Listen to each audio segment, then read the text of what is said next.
2020년 9월 16일 수요 저녁 예배, 우리에게 주시는 하나님의 말씀은 창세기 45장 5절로 8절까지 말씀입니다. 당신들이 나를 이곳에 팔았다고 해서 근심하지 마소서. 안탄하지 마소서. 하나님이 생명을 구원하시려고 나를 당신들보다 먼저 보내셨나이다. 이 땅에 2년 동안 흉년이 들었으나 아직 5년은 밭갈이도 못하고 추수도 못할지라. 하나님이 큰 구원으로 당신들의 생명을 보존하고 당신들의 후손을 세상에 두시려고 나를 당신들보다 먼저 보내셨느니, 그런즉 나를 이리로 보낸 이는 당신들이 아니요 하나님이시라. 하나님이 나를 바로에게 아버지로 삼으시고 그 온 집의 주로 삼으시며 애굽 온 땅의 통치자로 삼으셨나이다. 주신 본문으로 왕이 되게 하시는 이유라는 제목으로 은혜를 나누려고 합니다. 사막 한가운데 마을이 하나 있었는데요. 이 마을 사람들은 사막 가운데에 있었음에도 물 걱정을 하지 않았습니다. 우물 주인이었던 토비아스 씨가 공짜로 물을 주었기 때문인데요. 어느 날 토비아스 씨는 아들과 함께 먼 곳으로 여행을 떠나게 되었는데, 하인에게 지금껏 그래왔듯이 누구에게든 거저 물을 주어라 라면서 우물을 맡긴 채 여행을 떠났습니다. 이 말대로 하인이 모두에게 물을 주었는데요. 그런데 어떤 사람은 고맙다라고 말하면서 우물을 긴는가 하면, 어떤 사람은 당연하다는 듯 물을 길어갔습니다.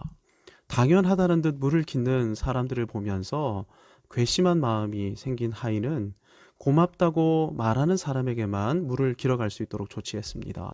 그러니까 그 다음부터는 모두가 고맙다고 말하면서 물을 길어갔는데요.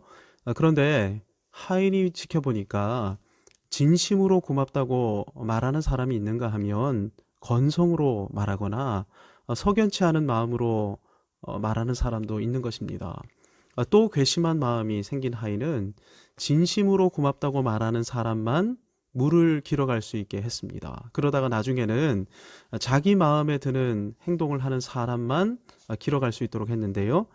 그랬더니 주민들은 하인의 눈밖에 나지 않으려고 안간힘을 쓰기 시작했습니다. 그러던 어느 날 주인의 아들이 집으로 돌아와서 우물가에 다다르게 되었는데 이상한 광경이 보이는 것입니다. 동네 사람들이 하인 앞에서 굽신거리며 조심스럽게 물을 깃고 있는 것이 아닙니까? 어떤 사람은 하인에게 선물을 바치면서 물을 깃기도 했습니다. 주인이 모두에게 우물을 허락하고 집을 떠났는데 하인이 주인 뜻을 저버리고 우물을 사유화시켜 버린 것이죠. 이런 괘씸한 종 같으니라고. 아들은 사람들 앞에서 하인을 꾸짖은 것은 물론이고 모든 사람에게 다시 아버지의 뜻을 공포했습니다. 다시 우물물을 마음껏 길어가십시오. 이것이 아버지의 뜻입니다. 아들의 말을 듣고 보니 하인의 악함이 만천하에 드러나지 않았습니까? 그래서 주민들이 화를 내면서 아들에게 이렇게 제안했습니다. 저 악한 하인에게는 물을 주지 마십시오. 하지만 아들은 이렇게 대답했습니다. 모두에게 물을 주는 것이 아버지의 뜻입니다. 그러니 저 하인에게도 물을 주는 것이 아버지의 뜻입니다. 우리 아버지이신 하나님 아버지의 뜻도 마찬가지입니다. 하나님께서는 은혜와 자비가 풍성하시고 무궁하신 분이시죠. 그래서 모든 사람이 은혜를 누리기를 원하고 계십니다. 원하는 모든 사람에게 용서와 은혜를 베풀기를 원하시는 것이죠. 하나님의 용서와 은혜를 온 세상에 흘려보내기 위해 하나님께서 작정하신 방법이 있습니다. 그것이 바로 왕이 되는 것입니다. 그래서 하나님께서는 요셉으로 하여금 왕이 되는 꿈을 꾸게 하셨고, 요셉의 이 꿈을 성경에 기록하심으로 온 이스라엘뿐만 아니라 오고 오는 모든 교회도 이 꿈을 꾸게 하신 것입니다. 왕이 되는 꿈 말입니다. 요셉이 왕이 되는 것, 온 이스라엘뿐만 아니라 교회가 왕이 되는 것, 이것은 요셉의 꿈이나 우리의 꿈이 아닙니다. 이것은 하나님의 꿈입니다. 이 하나님의 꿈을 이루는 방편이 고난의 훈련장을 통과해서 왕의 자질을 익히게 하신 것이죠. 요셉은 이 훈련장에서 인내를 배우고 하나님의 꿈을 향한 믿음과 열정을 품게 됐습니다. 나를 향한 하나님의 꿈, 왕이 되는 꿈은 반드시 이루어진다. 그래서 요셉은 어떤 상황에 처한다 할지라도 좌절하지 않았던 것입니다. 그 결과 요셉이 어떤 삶을 살았습니까? 보디발 장군 집에 노예로 팔려갔음에도 불구하고 보디발의 집을 통치하는 왕이 되어 그 집을 실제 통치하기 시작했습니다. 심지어 누명을 쓰고 왕의 감옥에 갇힌 죄수가 되었음에도 그 감옥을 통치하고 다스리는 존재로 기능하기 시작했죠. 그리고 마침내 온 애굽을 통치하고 다스리는 왕 같은 총리에 등극해 애굽을 7년 대가뭄으로부터 구원해냈습니다. 하나님께서 자신을 왕으로 세우신 이유를 요셉은 분명히 알고 있었습니다. 본문 5절에서 요셉은 이렇게 고백하는데요. 하나님이 생명을 구원하시려고 나를 당신들보다 먼저 보내셨나이다. 요셉이 왕이 돼야 하는 이유가 무엇입니까? 생명을 구원하기 위함입니다. 누구의 생명을 구원하는 것일까요? 일단은 이집트 온 땅과 이집트 주변 나라 사람들을 구원하기 위함입니다. 하나님께서 바로의 꿈을 통해 7년 대풍년과 7년 대가뭄을 예언하셨는데 요셉이 바로의 꿈을 해석하면서 꿈의 해석뿐만 아니라 대안까지 제시했습니다. 창세기 41장 33절 말씀입니다. 이제 바로께서는 명철하고 지혜 있는 사람을 택하여 애굽 땅을 다스리게 하시고 41장 34절부터 요셉은 자신이 이 7년 대가뭄의 문제를 해결할 명철하고 지혜로운 사람임을 다음과 같은 말로 입증해냅니다. 7년 풍년에 곡식 5분의 1을 거두고 지역마다 저장고를 만들어 저장해서 7년 흉년을 대비하면 어떤 흉년이라 할지라도 견뎌낼 수 있을 것입니다. 그러니까 요셉은 바로의 꿈의 의미를 바르게 해석한 것은 물론이고 꿈으로 계시된 7년 대흉년에 대한 대비책까지 바로에게 알렸던 것이죠. 요셉은 자신이 애굽과 주변 나라를 구원할 대안을 가진 훌륭한 총리의 제목임을 알렸습니다. 요셉은 바로는 이 요셉의 말을 듣고 요셉을 대흉년의 재앙으로부터 애굽 전역과 주변 나라들을 구원할 총리로 우뚝 세웠던 것이죠.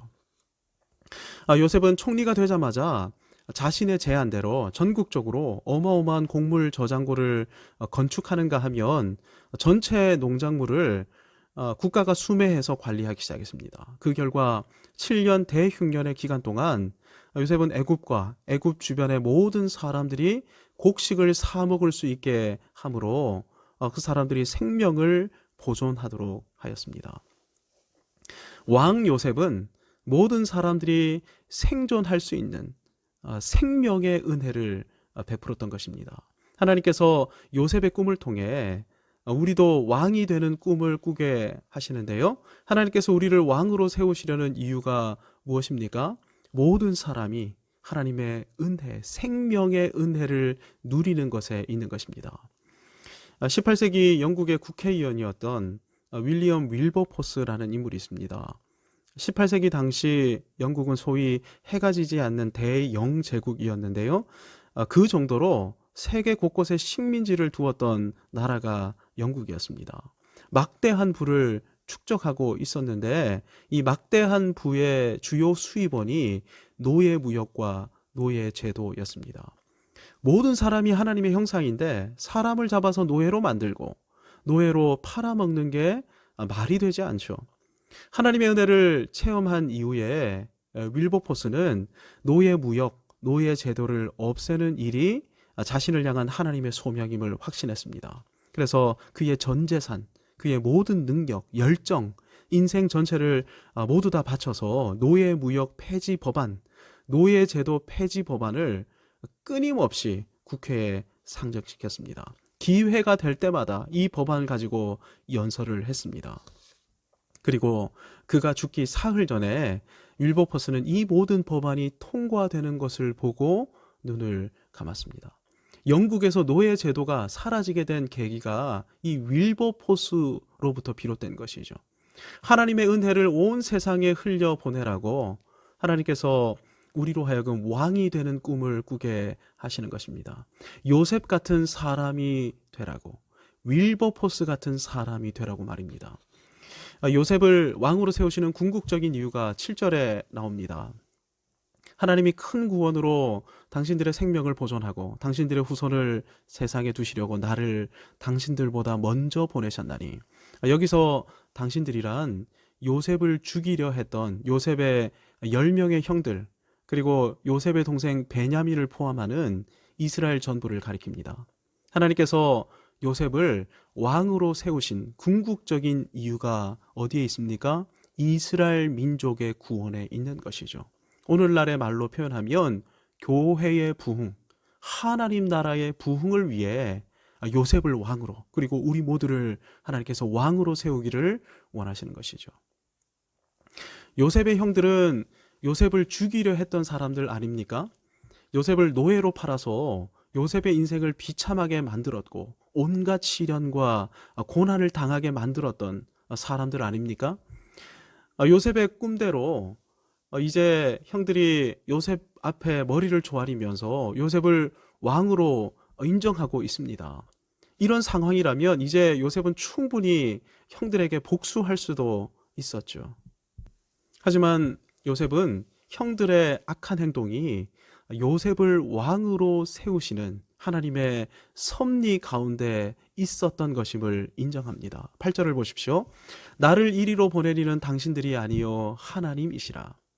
당신들의 악행은 악행이지만 그 악행을 통해 하나님은 나를 이집트를 살릴 뿐 아니라 이스라엘 백성을 살릴 왕으로 훈련시키셨습니다.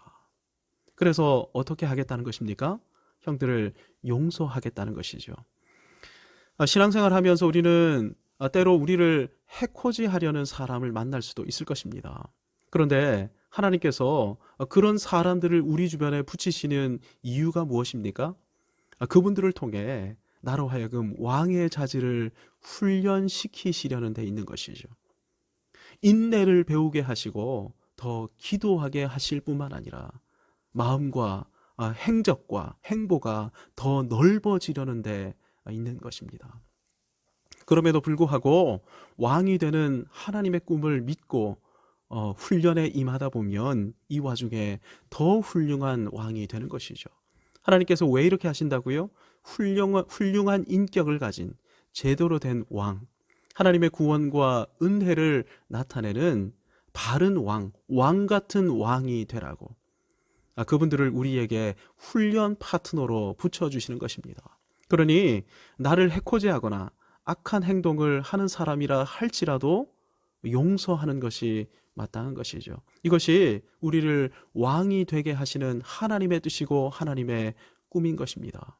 그들도 살리고 주변에 있는 많은 사람들, 특별히 주의 몸된 교회를 세워 나가게 하시려고 우리를 왕으로 세우시는 것이죠.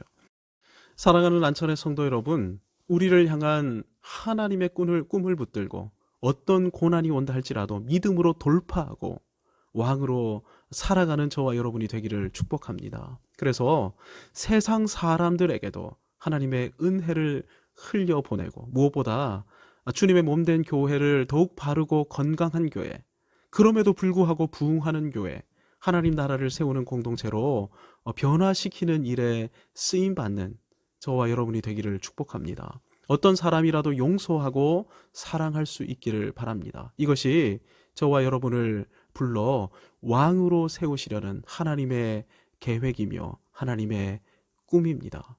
하나님의 꿈을 이루는 저와 여러분 모두가 되시기를 주님의 이름으로 축복합니다. 아멘. 이 세상을 살아가는 동안에 나의 힘을 의지할 수 없으니 기도하고 낙심하지 말 것을